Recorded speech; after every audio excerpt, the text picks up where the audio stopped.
Hello everybody and welcome to another episode of the Q&A. Gonna try a slightly shorter one today, but the footage in the background is of the closed beta we got to play in just the other day, featuring actual Heart of Maguma stuff. Now some of it might be things you recognize from a previous video I did, however this is going to be with no cutting.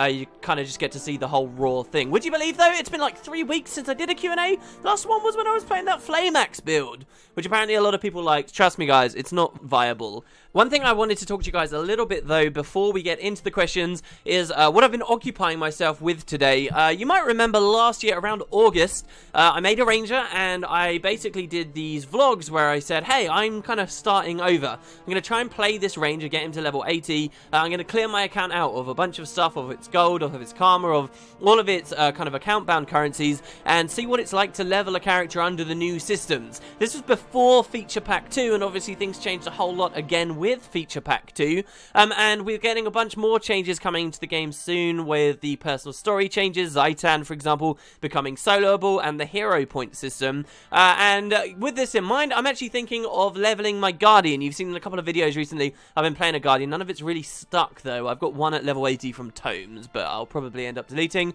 and I may end up looking at this again, so I've kind of been revising. I tweeted this out, a rule set I'm thinking of playing with, once again going into this idea of leveling a character from 1 to 80 under various restrictions that should make the game more fun. So I've got some notes about it, some changes to the rules. I'll leave a link in the description to both the rules I've get set up for myself and actually an old Google Doc someone did where they called it the Potato Challenge, and they had a bunch of information that you guys can check out too. But this may actually be something you see go out on the channel once these patches actually come through that we're waiting for, that are going to do things like change Lion's Arch so it's no longer destroyed in the personal story and it has no more weird annoying stuff, or when specializations come in and our gear becomes more important. But yeah, the objective of it basically is you got to defeat Zaitan, but if you die the character gets deleted. It's like a hardcore permadeath thing. This might even be something I end up streaming one day. But yeah, that's kind of just what's been occupying my time today. So let's go on to the first question. It comes from Dark Souling, who says, hey WP, wouldn't it be a good idea to show which crafting discipline each character had on the character screen? Maybe in a feature patch. They also add as well, with Visual Wood Live, can you do a European server one too? The accounts we're playing on do actually have an EU account. However, Visual Wood Live isn't just Guild Wars 2. I don't think we've even got any plans to play Guild Wars 2 on Visual Wood Live for a while now. We could in the discussion bit, the like podcasty bit that we do, but I'm not 100% sure. However, with what I just said, with this kind of leveling challenge I might be doing, which could be streamed, that would quite possibly be on my EU account for various characters anyway, as I'm sure I'll blow through a lot of them, so that could be a thing, but probably not Visual Wood Live. But that's the original question of seeing crafting disciplines on characters. Yeah, I'd love this. There's actually a lot about crafting. ArenaNet's done a lot to try and bind many things. I actually think maybe in some ways they give you too much account bound stuff at this point, but one thing that's really still very wonky is their crafting, like recipes. Why aren't recipes account bound at this point? I get it that they kind of want you to create a new character and find vendors out there that sell interesting recipes and you buy them, and I like that. I like that mechanic's still there. But at the high level, it can be kind of irritating. I just made a set of sinister stuff for my ranger to make this crazy Condi kind of flat power build where billions of birds come down and attack your foes, and it was annoying. I had unlocked a bunch of sinister stuff while I was wandering around in the Silver Waste, but on my elementalist who didn't have the leatherworking done, so then I had to go and do it again, and I had to get another more 800 bandit crests. It's just frustrating. It's weird how wonky stuff like that's done. And yeah, this would be really cool on the login screen too. I actually think we could see some changes, or I'd really appreciate some changes to that login screen stuff for when Heart of Thorns drops at the very least. There are a few things that they can refine, you know, like that little panel up in the top right where it says, hey, you joined the Derman Priory, you've made a legendary weapon, stuff like that. They can add new things like, hey, you've made a T2 legendary weapon, refine slightly what's reflected there, and even look at now that specializations are in the game. When, think of this as a first person just coming into Guild Wars 2's perspective. They decide they want to create a character and they get the profession select screen, right? And they get to click through the 9 professions and see which one they like most. Right now, they kind of get just a minor flavor explanation of a class. So like Necromancer will say, oh, these are the masters of undeath and they can summon minions and so on. Well, they can actually change that now that specializations are out to say, you know, have their little generic flavor description of the Revenant, of the Warrior, whatever, and then next to it they can actually say Warriors can specialize into, or Rangers can specialize into Beast Mastery, and then a tiny little bit of explanation about Beast Mastery, and those new players will look at that and they'll be like, oh yeah, look, this guy's kind of got the pet thing, or it will say they can spec into Nature Magic, they can spec into Marksmanship, they can become a Druid, you know, it can even list that out. It could just have a list of the elite specializations. Necromancers can become Reapers. Like, that's really cool, and I think that is the kind of thing, if I was a very new player to Guild Wars 2, I'd never played it, and I was just starting after Heart of Thorns, when I was picking a profession, I would love to see that stuff listed out, like, what does my Necromancer become? And you can see the specializations just listed like that. And obviously some of that UI's changed already to include the Revenant, but I think we might see little things like that, you know, there's a lot of cause for it. Next question from Pascal Daniel, who says, do you think the Revenant Specialization is going to be nothing else than an additional legend? Thus far, that has been the most prominent theory for it, but seeing how they altered class mechanics with the already announced specializations, I have the feeling this wouldn't feel different enough. I'm curious to hear your opinion on this, and maybe speculations on what else we might see. This is an interesting topic because, yeah, a lot of the elite specializations are changing the base class in some way, adding new functionality in many ways. We've had a few discussions on the channel already of the idea that, do we treat them as upgrades? Are we seeing them as upgrades now, but then they're not going to be upgrades on other elite specializations that come out eventually? You know, like, there's this topic, and does that then apply to the Revenant too? Or is the Revenant just going to be another legend in another trait line? Now, we can already see that kind of thematically works, right? Like, they already said trait lines for the Revenant are bound to their legends. So just adding a 5th legend, you know, and then that final trait line. The only thing that's different with the Revenant is they kind of got a generic line in there too that specifically gives them, like, these orbs, right, that fly around. The orbs can be traded to heal and so forth, which is kind of this other little element of the Revenant that we don't touch on too much. Maybe the elite specialization will change things up somehow. Maybe it'll play with the energy mechanic. Obviously, it's going to give us a new weapon. Is it going to unlock weapon swap for the Revenant? I don't know, because the idea of just giving it weapon swap is, again, like the idea of, is this just an upgrade for the Revenant? And are we treating it as such? Maybe because the entire class is new, and it's all new and shiny, maybe they feel like the elite specialization for the Revenant can just be another legend that they're adding, and it can just be another weapon on top of it and another trait line, because what is already there is already very new to us anyway, and then, like, it will be the second elite specialization for the Revenant that changes the mechanically in some cool way. Or maybe all elite specializations for Revenant will always only ever just add extra legends. It's an interesting topic, and it feels like a million miles away the day that we get the Revenant elite specialization announced. But I guess that's gonna come at some point before Heart of Thorns releases. Maybe they'll leave that as a mystery, actually. Oh, that'd be pretty cool. If we go into Heart of Thorns and we don't even know what it can become. Anyway, so moving on. Next question is from Mr. Freezer, who says, hey, WP, if you could pick one class that can use all traits at once, what would you pick? Smiley face. This is a good question. So actually, I thought I'd come in game for this. Now, I'm only going to look at Ellie here.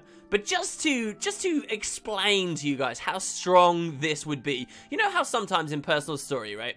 The devs basically put you in a situation where they say, hey, get in this giant golem, become crazy overpowered, pick up Balthazar's sword and become crazy overpowered, do massive damage. I've always thought it'd be interesting if we had moments like that, but in those moments they say, hey, unlock every single trait for your class, or, you know, like, break the boundaries in those ways, and that would be crazy. I think it's a really interesting discussion. I could do an entire, like, half-an-hour video on just this idea. Which class is theoretically the most overpowered when it has everything unlocked?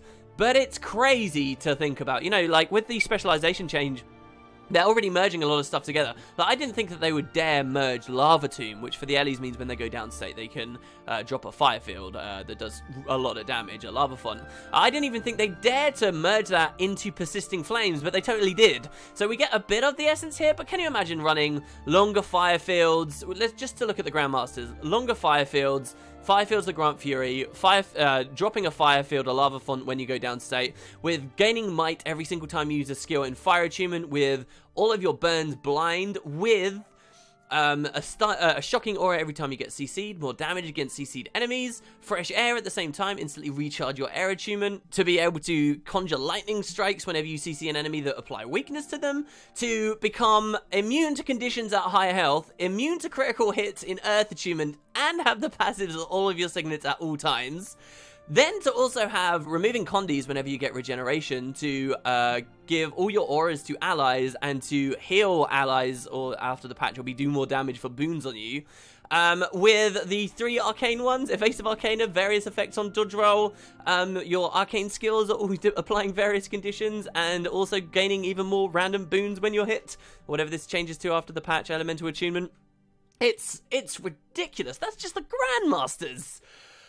I can't say with any confidence that Elementalist would be the most overpowered. And one other thing that I think is even more interesting is the idea of if, say for example, Thief got every single trait available, or Warrior got every single trait available, who actually ends up getting the most flat damage stuff? Which, if everyone had everything, who is the most supportive class? Who is the highest DPS class? Who is getting access to what? You know, like if everyone had everything, and that would be very interesting to see. Like Guardian is supposed to be more support weighted, right?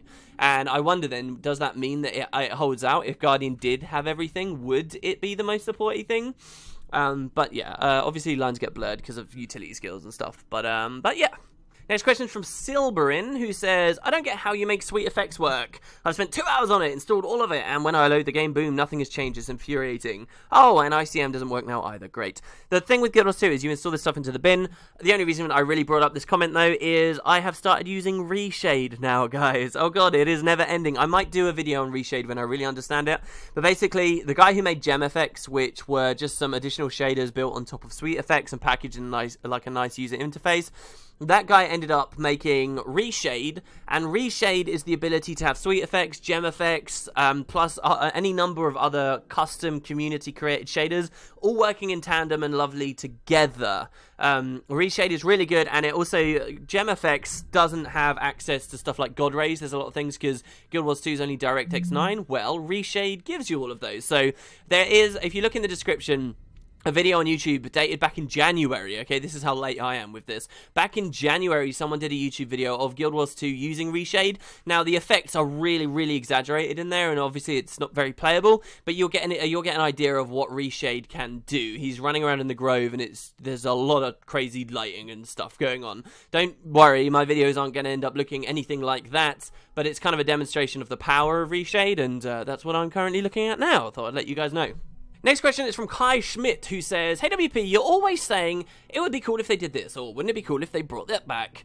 A lot of your speculation includes great ideas for lore and gameplay. However, ArenaNet only has so many people, so they can only push out content so quickly. Do you think it would benefit them to hire more people to make more content more quickly? Maybe then the quarterly patch system could become more frequent.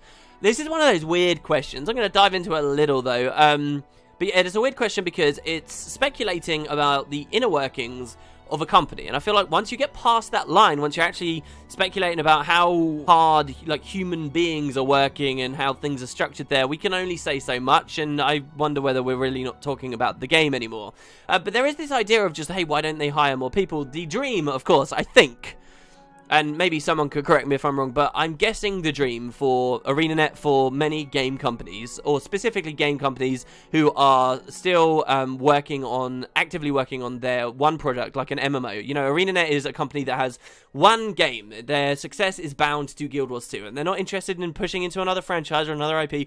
It's Guild Wars 2. And so I'm guessing the dream idea for them is make a great game, get a big user base, get lots of money from that user base, spend that money on the game to make the game greater, to get a bigger user base, to get more money, to spend more money on the game, and you keep going. And the people in charge of the company are rich, NC Soft get rich off of them, but the players are happy because the game is getting better consistently, and as more money comes in, basically you're investing more of it into the product. And so the idea is, yes, ArenaNet would, in theory, be growing in size, and they can push out more content, higher quality content, quicker.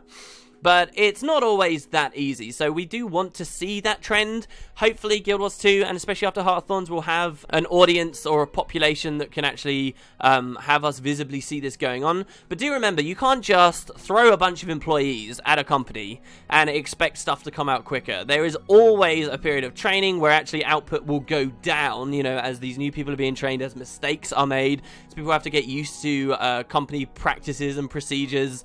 You actually end up having a deficit deficit for a while before they actually start churning out more content. And even after that as well, you know, you need to have that assurance that hiring more people doesn't just cause redundancy, right? It doesn't just cause bloat. It doesn't create too many projects and things that people are working on that ultimately never see fruition. Like, for example, Fortune's Veil that I did a video on recently. You guys might remember a long time ago, ArenaNet had a function on their website, Guild Wars 2 Atlas, which was this cool kind of interactive map you could click around, and it was supposed to have like community stuff on there, and it was supposed to have lore information about the world and be this cool like base for stuff for people to do, and ended up nothing came of that. You know, you have to be careful of stuff like that, and just hiring more people isn't always the only answer.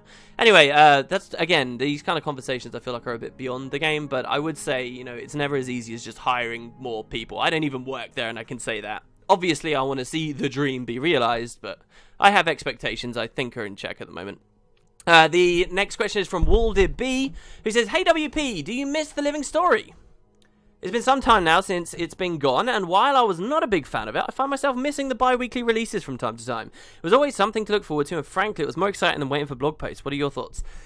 Well, Season 2 wasn't really bi-weekly releases, let's be honest. It was a couple of bi-weekly releases, and then a huge break, and then a couple of bi-weekly releases, like for a little bit, really, of last year. Season 1 was long enough ago now that I don't really feel like I missed that system either too much. I do specifically remember that when it was truly bi-weekly and they got a bit of a roll going for a while, I ended up not bothering with so many achievements. I look back and kick at myself for not getting a ton of, you know, the old Living World release achievements, and, you know, my permanent achievements could be much higher. And I think people did get kind of burnt out. There is such a thing as too much content. Even with what I do with YouTube videos, I know for a fact that even if I can feasibly put out 3 half-an-hour videos every single day, people don't want to. There is a limit to the consumption of my audience of that, and ArenaNet would have felt the exact same thing. You know, that can be top quality work they were doing on bi-weekly, but there are people out there who feel like that's going to be too much, and there were. I was not in this demographic, but I remember it being a very common thing to see people say, "Oh, they're putting out too much content," and, you know, there'd always be the responses of, "Oh, what are you talking about? Don't encourage them to slow down." There'd be people saying, "Wow, you know, it's a good thing when your game is supposedly putting out too much content," but at the end of the day, bi-weekly isn't something we're gonna ever see again, I don't think. We may have periods, short periods of bi-weekly for like Season 3. I would expect myself to be missing it more, but I'm just not. The final question is an interesting mechanical one from Zawa939, who says, "What happens when a stealth, for example, unit gets a taunt? For example, Rangers, the Jaguar F2, which stealths them, with the new taunt trait, which means that they taunt when F2 is popped." Really interesting idea. I would guess that hopefully they put in the design to make it such that stealth things like cleanse taunt off of. That's weird though, right? You apply stealth to yourself and that's going to cleanse the taunt off of. Anyways, maybe they'll just leave it and it'll be, even though you're stealth, the character is still being pulled towards you, and logically it doesn't make too much sense, but we already see examples of skills continuing to pass even though someone's stealth. Like, for example, if I'm on Ranger and I warhorn for a thief and the thief stealths, I no longer see the birds. In theory, the birds wouldn't know where he is either and wouldn't be able to continue attacking, but we all know they're still chewing his face off, and in fact that's a really cool thing to do against thieves, because then, especially if they're out of endurance, then they just have to sit there and they end up dead in stealth, and of course, there you go, he pops out dead just a short while later. So we know that kind of stuff happens. Conditions continue to roll even if someone stealths. So maybe taunt will just be the same. It's weird to think that by stealthing myself, I essentially get rid of a condi on an enemy. But yeah, I'll let you guys chip in on what you think's going on there. But that's the Q&A for today. Thank you very much for watching, guys. Hope you enjoyed the footage in the background. Try and do a couple more of these so I've got more excuses to push out Heart of Thorns footage. If you guys have any comments on the level up challenge, which you can find a link to the full rule set in the description for, please do let me know. If you want to leave a comment on the video but you don't quite know what to say, check that out. And I'll be looking very closely at what you guys think of that, because I'm quite excited about playing it. Anyway, cheers guys. Have a great day. Catch you next time.